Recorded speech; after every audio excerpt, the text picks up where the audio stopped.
अश्वत्थामा का वध कर दिया, मैंने अश्वत्थामा का वध कर दिया, मैंने 7 की घात आगे लो, मैंने अश्वत्थामा का। आज से कुछ साल पहले एमपी के एक हॉस्पिटल में एक व्यक्ति आता है और डॉक्टर साहब को बोलता है, डॉक्टर साहब मेरे माथे पे कुछ निशान बने हुए, इनको सही कर दो। डॉक्टर साहब उसका इलाज करते हैं, 1 दिन 2 दिन 5 दिन 10 दिन 17 दिन हो जाते हैं, लेकिन वो माथे का घाव बढ़ता ही नहीं है। डॉक्टर भी परेशान हैरान हो जाते हैं और मजाक बजा के पूछते हैं, तो ये क्या अश्वत्थामा जैसा शक्ल बना रखी है तुम्हारी, क्या कोई मणि वणि तो नहीं छुपा रखी थी तुमने, कहीं तुम अश्वत्थामा तो नहीं। इतना बोलते हैं डॉक्टर मजाक मजाक में, और डॉक्टर बोल के बाहर चले जाते हैं। और 2 मिनट बाद देखते हैं कि वो व्यक्ति वहां से गायब मिलता है। पूरे हॉस्पिटल में पता किया जाता है, ना किसी सीसीटीवी कैमरे में कैद हुआ है, ना किसी नर्स ने देखा है, ना किसी कंपाउंडर ने देखा है, ना किसी डॉक्टर ने देखा है, किसी ने नहीं देखा। तो क्या वो अश्वत्थामा थे? कौन जानता है। आज से 5000 साल पहले महाभारत हुई थी, उसमें 1 अरब लोगों की जान गई थी। 18 लाख शब्दों का बड़ा समूह है, संग्रह है, महाकाव्य है महाभारत। उस महाभारत में अनेकों अनेक राज छुपे हुए हैं, अनेकों अनेक किरदार हैं। हर किरदार का अपना अपना अपनी अपनी कहानी है, अपना अपना पूरा वजूद है।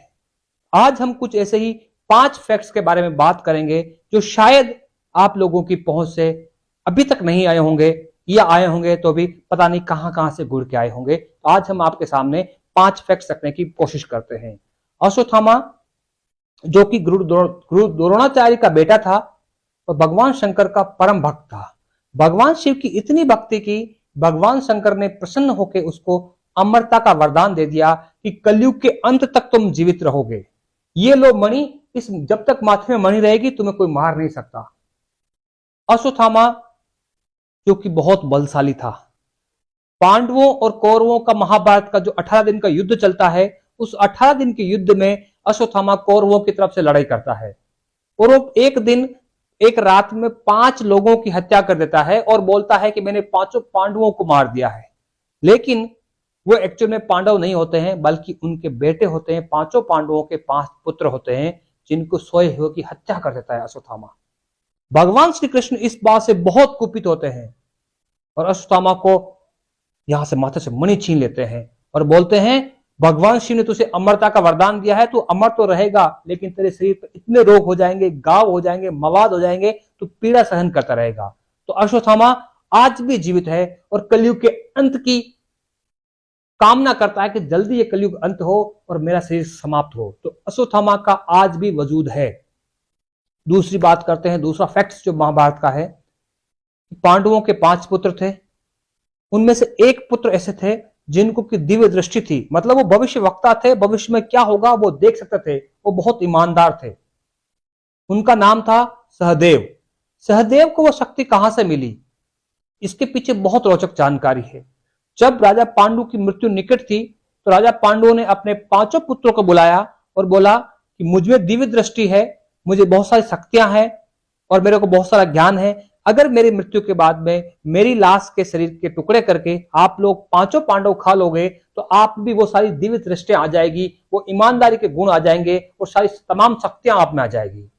चारों पांडव मना कर देते हैं। कौन कौन? अर्जुन, भीम, सहदेव, नकुल और युधिष्ठिर। वो उस अपने पिता की लाश को खाना स्वीकार नहीं करते हैं, लेकिन सहदेव अपने पापा की या अपने बाप की बात मान के कुछ टुकड़े उनके शरीर के खा लेते हैं, जिससे उनमें दिव्य दृष्टि और ईमानदारी आ जाती है, वो भविष्यवक्ता हो जाते हैं। तो महाभारत का युद्ध सहदेव ने बहुत पहले ही प्रेडिक्ट कर लिया था।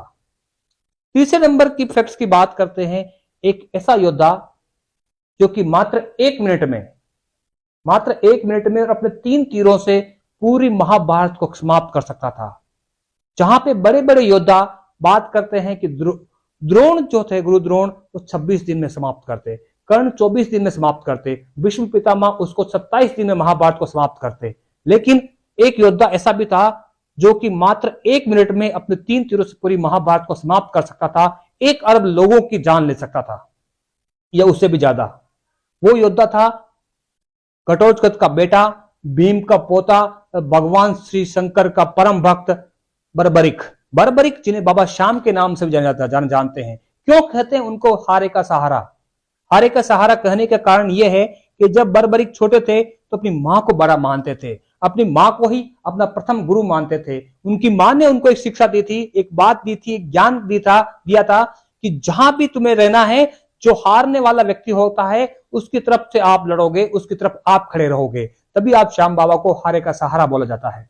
तो बर्बरिक पांडवों और कौरवों का युद्ध हो रहा होता है महाभारत, उसमें जब पांडव जीतने लगते तो कौरवों की तरफ से लड़ने लगता, जब कौरव का पलड़ा भारी होता तो पांडवों की तरफ से लड़ने लगता। तो श्री कृष्ण भगवान ने देखा ऐसे तो ये व्यक्ति दोनों पक्षों को समाप्त कर देगा और अंत में केवल यही बचेगा। तो भगवान श्री कृष्ण उससे बोलते हैं, बर्बरिक इधर आ, मुझे तेरे से कुछ दान चाहिए। और भगवान श्री कृष्ण दान में बर्बरिक से उसका सिर मांगते हैं। बर्बरिक बिना संकोच किए अपना सर काट के भगवान श्री कृष्ण के चरणों में अर्पित कर देते हैं। भगवान श्री कृष्ण बोलते हैं, तू तो बड़ा भक्त निकला, बता तुझे क्या चाहिए। तो बर्बरिक बोलते हैं, मुझे ये महाभारत पूरी देखनी है। अब उसका सर अलग, धड़ अलग, पूरे सर को कृष्ण भगवान बोलते हैं, एक पहाड़ होता उसके पास में रख देते, ऊपर रख देते हैं चोटी पे, उस पहाड़ की चोटी से तू पूरी महाभारत देखेगा। एक ऐसा योद्धा जो कि मात्र 1 मिनट में अपने 3 तीरों से पूरी महाभारत को समाप्त कर सकता था, मात्र दर्शक बन के रह गया। और हारे का सहारा इसीलिए बाबा श्याम को कहा जाता है। महाभारत का चौथा पात्र है द्रौपदी, उसको पांचाली भी कहते हैं। उसके पीछे आपने महाभारत में देखा होगा कि कुंती कुछ खाना पका रही होती है, पांडव एक अपनी पत्नी को लेके आते हैं, पांचाली बोलते हैं कि जो लाए हो मिल बांट के ले लो, इस प्रकार उसका नाम द्रौपदी पड़ता है, पांचों की पत्नी बन जाती है। लेकिन इसके पीछे का कुछ महात्म्य अलग है, कुछ कहानी अलग है। वो कहानी क्या है? जो द्रौपदी थी पिछले जन्म में कंवारी थी, उसकी शादी नहीं हो पा रही थी, बहुत जतन किए गए, उसकी शादी नहीं हुई। भगवान शिव से प्रार्थना करती है, कई बार प्रार्थना करती है, 1 बार करती है, 2 बार करती है, ऐसे करके 5 बार प्रार्थना करती है भगवान शिव से कि मेरी शादी हो जाए, इस जन्म में नहीं तो अगले जन्म में ही सही। भगवान शिव की 5 बार प्रार्थना करती है, भगवान शिव बहुत प्रसन्न होते हैं, उसको बोलते हैं, हे बेटी तूने मेरी 5 बार प्रार्थना की है तो तेरे को अगले जन्म में 5 पति होंगे। ऐसा करके भगवान शिव अंतर्ध्यान हो जाते हैं।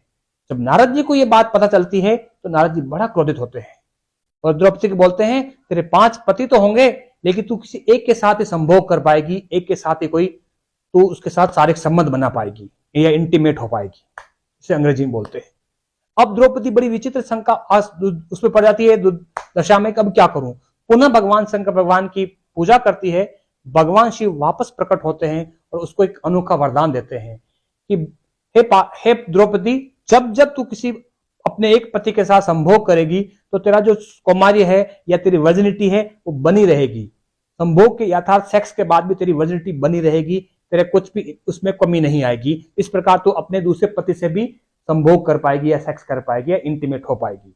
इस प्रकार द्रौपदी अपने 5 पति है उनके साथ इंटीमेट हो पाती है और उसकी वर्जिनिटी बराबर रहती है। यहां पे भगवान शिव का भी वरदान बना रहता है और नारद जी का वरदान भी बना रहता है। 5वां फैक्ट है, महाभारत में अग्नि बाण था, वर्षा बाण था, शब्द भेदी बाण था, न जाने कौन कौन से बाण थे और सबका बाप था ब्रह्मास्त्र। ऐसे बाण भी थे, ब्रह्मास्त्र भूल भी कौन सकता है। क्या आज के जो शस्त्र हैं, मॉडर्न टेक्नोलॉजी के शस्त्र हैं, तोप, गोले, बंदूक, राफेल, मिसाइल, रॉकेट लॉन्चर, परमाणु बम, अणु बम, जो भी अस्त्र शस्त्र हैं वो कहां से बने हैं? वो सब हमारे महाभारत के ग्रंथ हैं, उनमें से सबसे पहले उपयोग किए गए, वहां से उठाए गए हैं वो शस्त्र और उन्हीं शस्त्रों को परिकल्पना करके, उन्हीं शस्त्रों को ध्यान में रख के आज की मॉडर्न वेपन बनाए गए हैं। तो आज के जो नए नए आविष्कार हो रहे हैं इस क्षेत्र में, रक्षा क्षेत्र में, तो महाभारत में जो कहीं ना कहीं जिसकी शस्त्र का अस्त्र का उल्लेख है उसी को ध्यान में रख के आज ये नए डिजाइन किए जा रहे हैं। कुछ वैज्ञानिकों का या कुछ ऐसे पुरातत्वों का मानना है कि जहां पे कुरुक्षेत्र की लड़ाई हुई थी वहां पे आज भी रेडियो एक्टिव तत्व मौजूद है, मतलब उस जमाने में भी ऐसा कुछ हुआ था। तो अभी आज के परिप्रेक्ष्य में इसको देखा जाए, रूस और यूक्रेन एक तरफ लड़ाई लड़ रहे हैं, यूक्रेन में कुछ और पंगा चल रहा है, रूस में और प्रेगाजिन उसकी जो इंटरनल सेना है उसको कुछ पंगा चल रहा है, चीन का कुछ ताइवान के साथ पंगा चल रहा है, चीन अमेरिका से नाराज है, भारत पाकिस्तान से नाराज है, दक्षिणी कोरिया से नाराज है। इस प्रकार ये जो पूरा विश्व है एक नए प्रलय की तरफ बढ़ रहा है। क्या ये कलयुग के अंत की शुरुआत भर है ये जो अस्त्र शस्त्र हैं आज के, क्या हमें एक नए युग की तरफ ले जा रहे हैं?